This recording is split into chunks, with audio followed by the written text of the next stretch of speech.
জাতিসংঘকে ভুয়া তথ্য ও গুজবের বিরুদ্ধে একটি কার্যকর আন্তর্জাতিক প্রক্রিয়া গড়ে তোলার আহ্বান জানিয়েছে প্রধান উপদেষ্টা। বান্ডেল থাকলে প্রতি সেনমানিতে টাকা বাঁচবে। বিকাশ সেনমানি বান্ডেল কিনে জিতুন প্রতি লেনদেনে।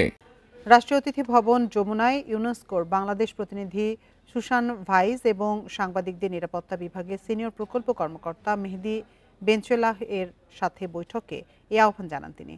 এ সময় ইউনেস্কো ও ইউএনডিপি যৌথভাবে প্রণীত বাংলাদেশের গণমাধ্যম পরিস্থিতির মূল্যায়ন, স্বাধীন, বহুমাত্রিক ও মুক্ত গণমাধ্যমের দৃষ্টিকোণ শীর্ষক একটি প্রতিবেদন প্রকাশের প্রস্তুতি নিয়ে আলোচনা হয়। প্রধান উপদেষ্টা বলেন, শুধুমাত্র ডিজিটাল মাধ্যমেই নয়, অনেক সময় প্রচলিত গণমাধ্যম থেকেও ভুয়া তথ্য ছড়ানো হয়। যারা মিথ্যা তথ্য ছড়ায় তবে তাদের মনে করিয়ে দিতে হবে তারা বিশ্বাসযোগ্য নয়। এক্ষেত্রে জাতিসংঘের সহায়তা চেয়েছে প্রধান উপদেষ্টা।